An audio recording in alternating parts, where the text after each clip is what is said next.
Bueno, hoy les vengo a proponer que hablemos sobre los clásicos. Muchas veces he escuchado decir, no, yo no leo clásicos porque tienen un dialecto muy complicado o muy anticuado o no tratan temas que me interesen. Me gusta más la lectura actual, me gusta tal cosa, me gusta cual cosa. Y por ahí hay personas que me les gustan mucho los libros que hablan sobre sentimientos.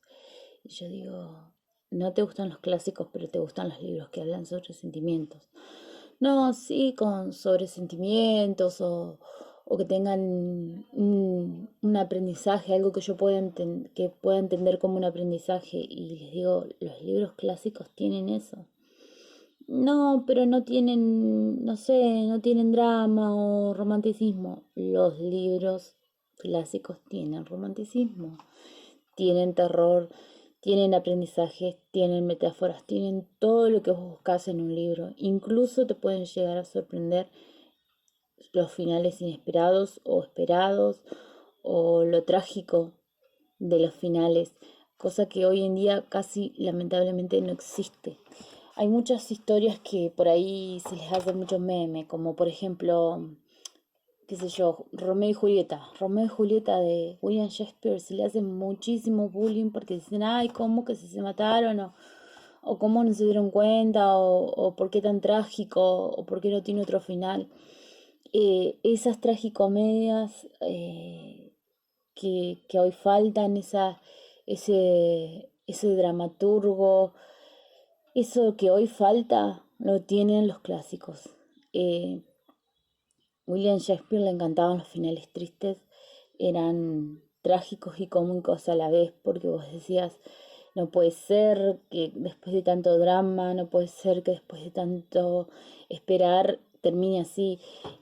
Creo que hoy en día falta eso, creo que los finales felices hacen que la gente no sea capaz de concebir que les pase algo malo, ya sea en una película, en un libro o en la vida misma.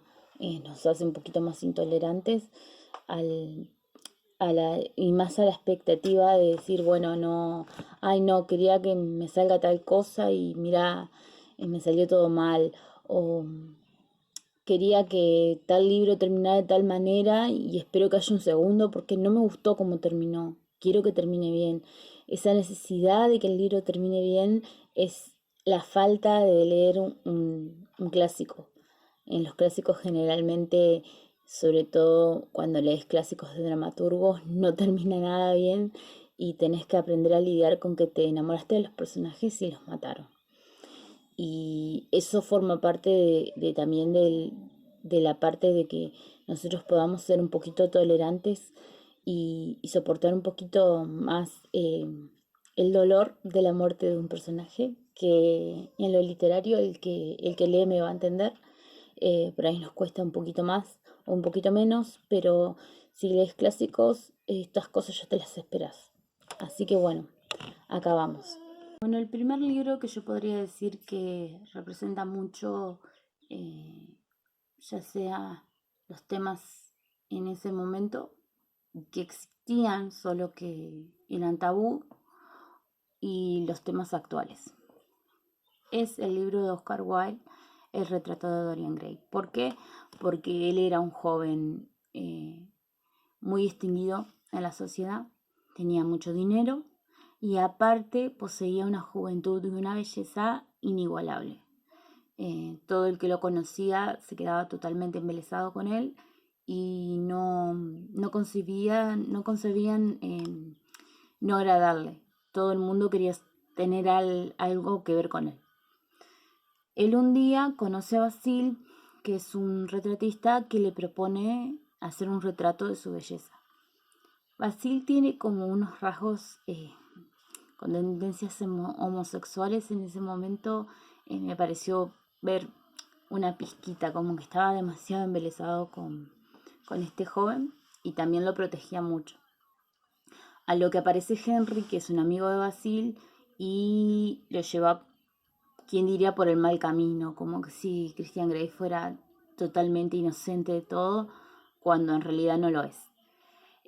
Por ahí depende de cómo cada uno interpreta el libro también, es mi opinión.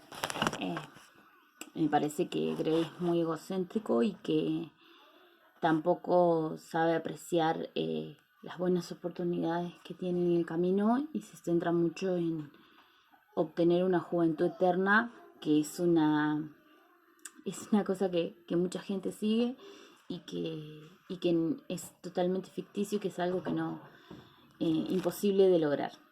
Así que se centra mucho en esto y se pierde mucho. Él termina en el retrato y él sigue juntándose con Henry y sigue en sus salidas nocturnas sin Henry.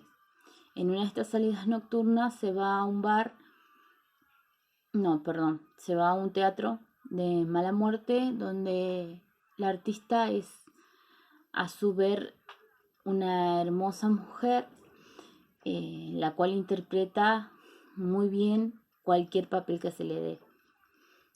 Y él se enamora de esto, así que pide conocerla y se compromete de palabra con ella. Le cuenta a Henry y lo lleva a ver una de sus, creo que sería la última actuación de esta mujer, y ella, de la emoción de poder salir de ese lugar con ese jefe tan horrible que tiene ella, se olvida de actuar bien y lo hace desastrosamente.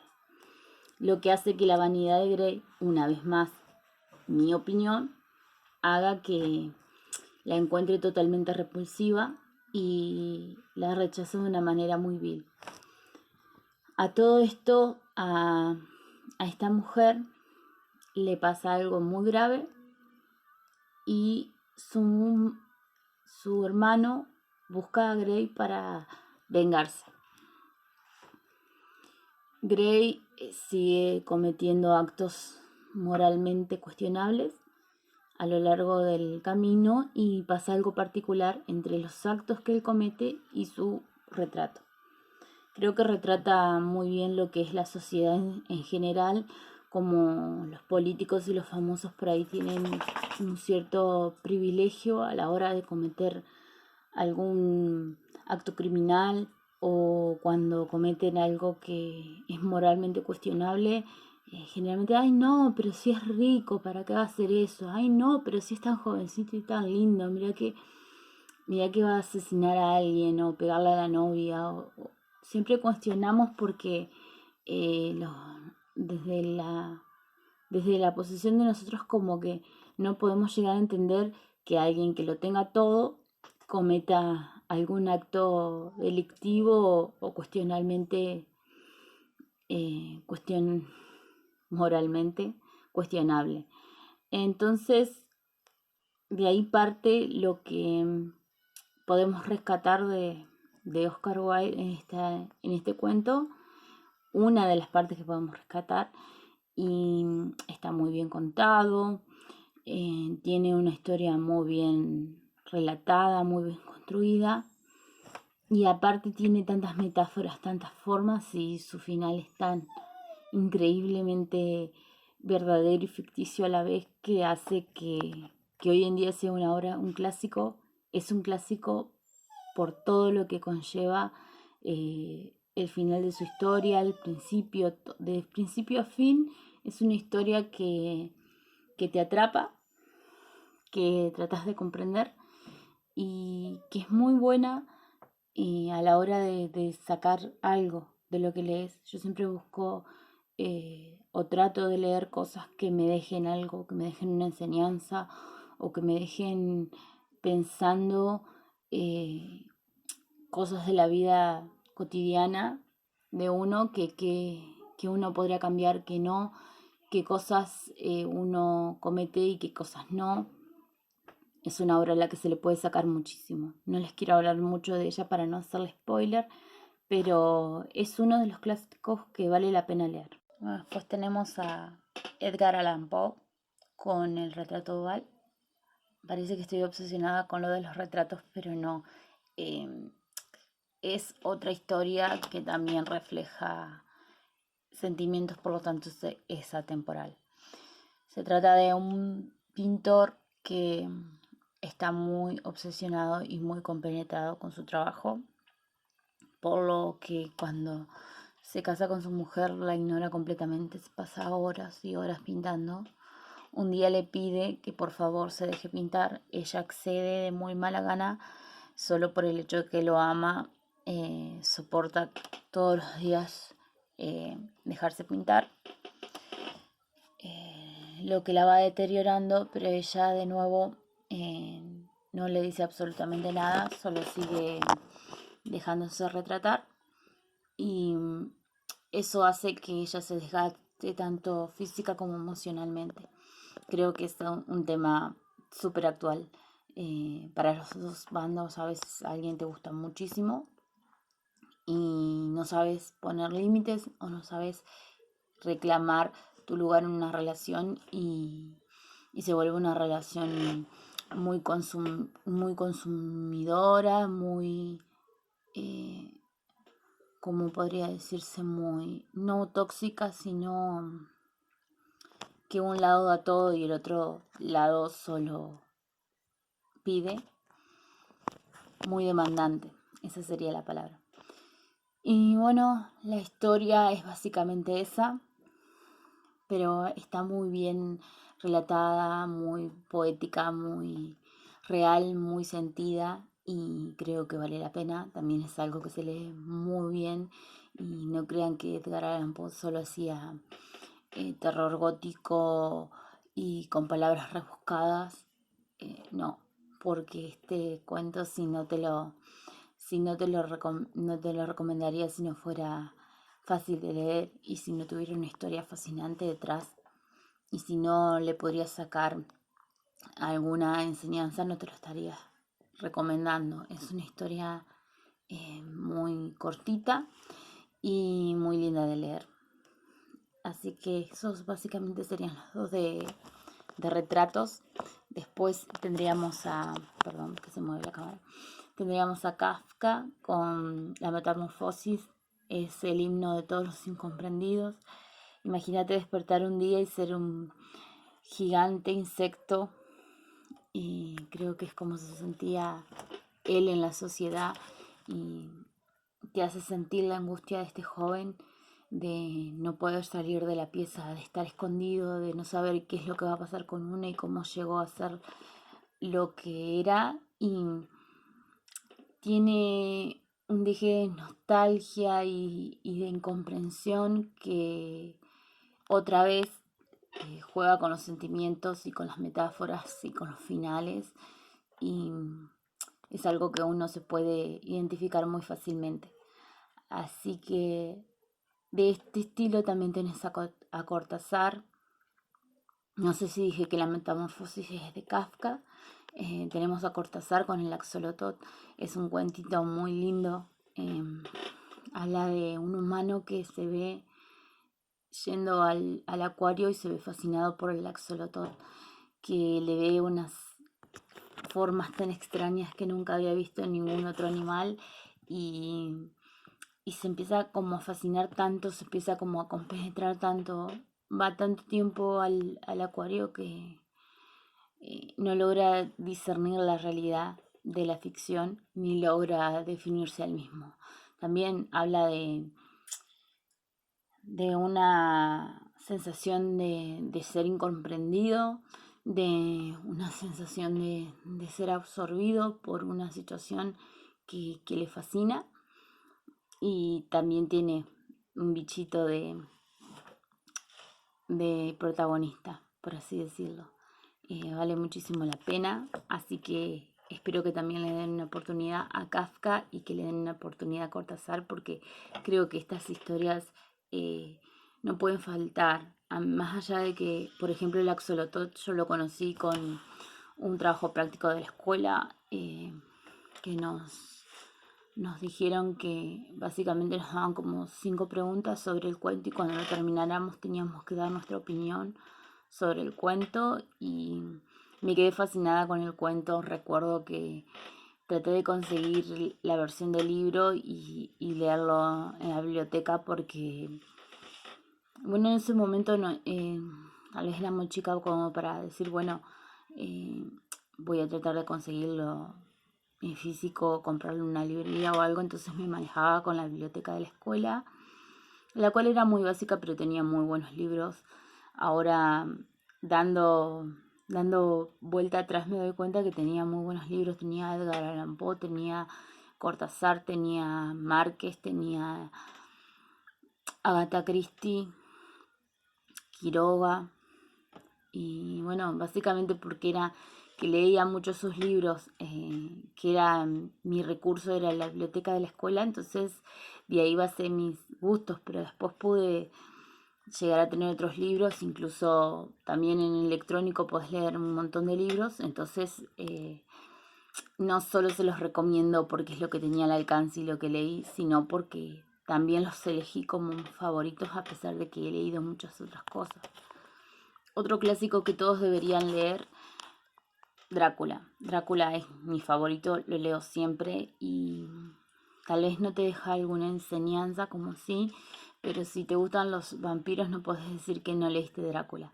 Y si te gustan los clásicos no puedes decir que no leíste Drácula, pero es muy fácil de leer, es una historia muy linda y está muy bien relatada. Obviamente Bram Stoker es increíble con los cuentos, así que obviamente no te puede faltar.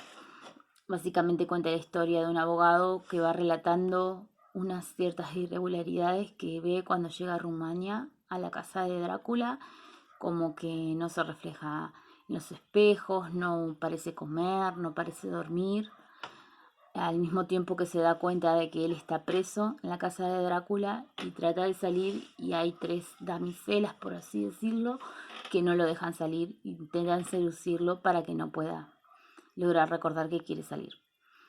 A todo esto, Drácula se va a Londres y hace de las suyas. Animales, personas y sobre todo niños tienen una especie de hechizo a la prima de la que va a ser la mujer del abogado próximamente y bueno, cuando él logra escapar, se dirige a Londres y junto con la que será su futura esposa y otra serie de personajes intentan cazar a Drácula para darle fin a todo este caos que se está produciendo en Londres. Así que básicamente es un resumen tratando de no spoilearles los clásicos, pero hay clásicos que valen la pena leer. Y por ahí hay unas personas que me dicen que no le encuentran el sentido a Orgullo y Prejuicio. Hay personas que no les gustan los clásicos y está bien. Pero les recomiendo que primero vean la película unas 2 veces y se conectan con la película, por ahí se les haga mucho más fácil y hasta a veces irrisorio leer el libro. Desde el principio a mí me saca risas cuando me recuerdo la película, incluso que yo ya la había leído antes de la película, pero está muy bien interpretada. Y bueno, básicamente espero que les haya gustado, espero que busquen algunos de estos clásicos y los lean. Me haría muy feliz saber que siguen mis recomendaciones, de mis humildes recomendaciones, y por ahí mis reseñas o mis apreciaciones no son tan técnicas, sino más del como si le estuviera hablando a un amigo o a una amiga y le estuviera recomendando algo que realmente me gusta. Si yo les recomendaría todo lo que leí, no les estaría recomendando realmente lo que me gusta. Creo que hay una manera de leer clásicos sin que se vuelva tedioso. Para tener un poco de cultura, para tener un poco más de entendimiento cuando se hablan de ciertas cosas. Hay muchos programas que ni siquiera nos damos cuenta y nombran mucho los clásicos literarios y por ahí no captás el chiste si no los leíste o si no los leíste con ganas. Entonces, bueno, espero haberlos ayudado un poquito a encontrar un poco de cultura que no sea tan forzada, que sea un poco más leve y agraciable de leer. Y bueno, nos vemos la próxima. Espero que estén todos bien y espero que se pasen por el grupo de Entre Libros y que nos sigan acá en YouTube. Tenemos Instagram y todavía no estaríamos activando lo que es TikTok, pero ya lo estamos estudiando a ver cómo incluirlo. Dentro de poco les traemos noticias con todos los del grupo de Entre Libros. Estamos planeando traerles vivos, traerles una especie de charla entre nosotros sobre las apreciaciones de nuestras lecturas. Así que, bueno, pronto nos vemos.